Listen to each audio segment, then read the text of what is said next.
He's Jimbo Fisher, Florida State head coach. They're ranked fourth in the nation. And Coach joining us. Let's start with the weather, Coach. How are things there?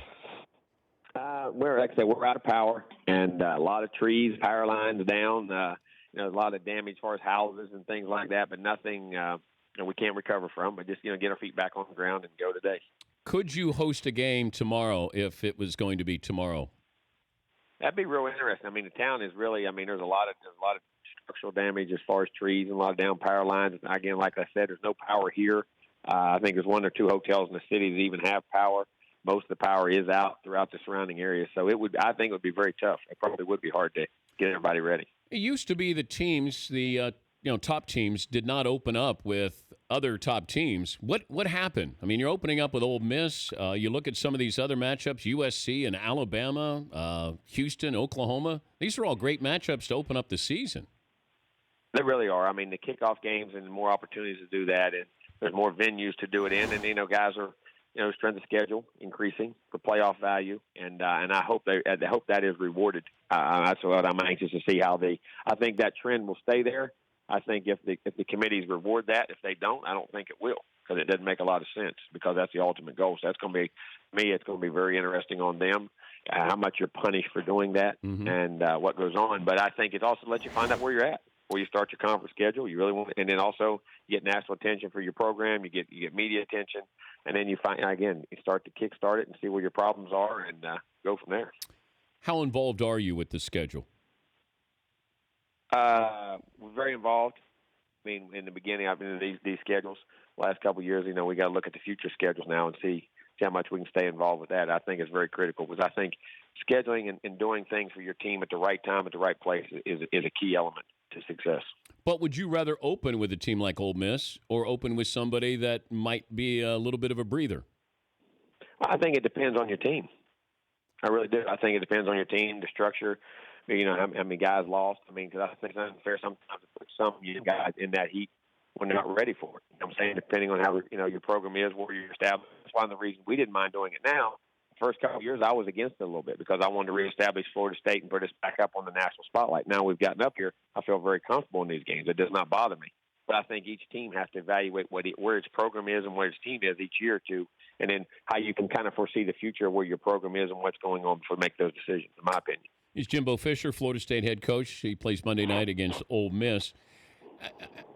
Can you be honest in assessing your team, not publicly to the media, but privately, where you say, you know what, we're just not going to be that good this year? And I'm not talking about this year, but have you gone into a season where you go, you know what, this is going to be a long season. Let's buckle up and get ready for it. Well, I hope it's not long, but you have everybody.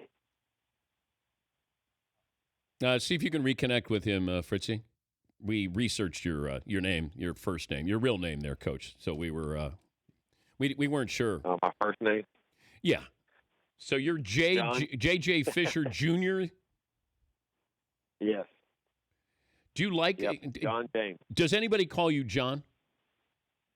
No. No. I'll tell you a funny story. I got in trouble for the first month of school I was ever in school in the first grade. I got in trouble all the time. I was having to sit, get in trouble, get spankings and everything, because I wouldn't listen and pay attention. Yeah.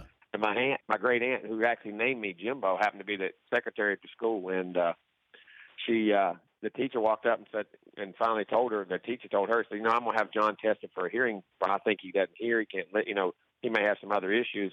My aunt went there. She said, Juanita, my aunt's name was Juanita. She said, do you hear me? She said, who? I said, who? She said, John. She said, who are you talking about? She said, why don't you try calling him Jimbo, see if he answers? And I answered.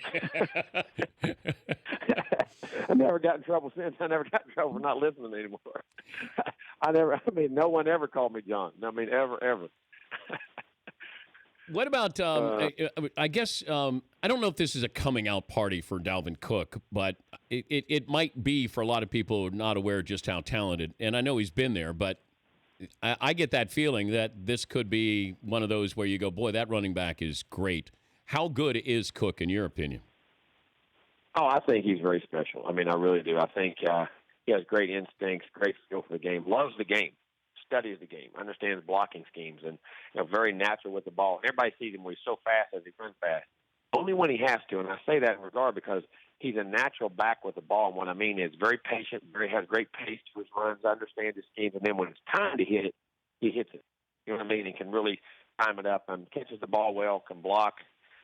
He can run inside, does everything that you have to do to be successful. Before I let you go, Colin Kaepernick taking a knee during the anthem. How would you react as a coach if one of your players did this, hypothetically? Oh, I mean, you'd like for him to tell you that he's going to do it, but it's everybody's right. I mean, that's one of the things about America that makes it great. You have the ability to stand up and be your own person, and that's his American right.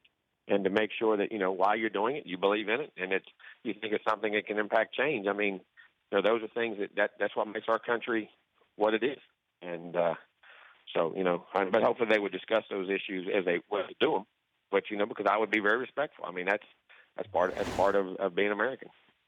Have your players talked about what Kaepernick's done? No, nobody has. We haven't heard much about it. Okay. I mean, they haven't discussed. We've had discussions about the things that are going on in the world today, the things that are happening, and all that type of stuff. We've discussed that. We've had many speakers come in and discuss that, players, and about the changes and how changes have to be made and things that go on. So, we're very aware of all those things and keep up with our players, but none of them have to say anything about that. Well, good luck there, obviously, at home, but also safe travels there, and good luck Monday night. Thank you, Coach, for joining us. Thank you, Dan.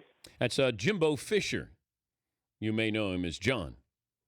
Don't call him that because he won't hear you. The Dan Patrick Show, weekday mornings on Audience.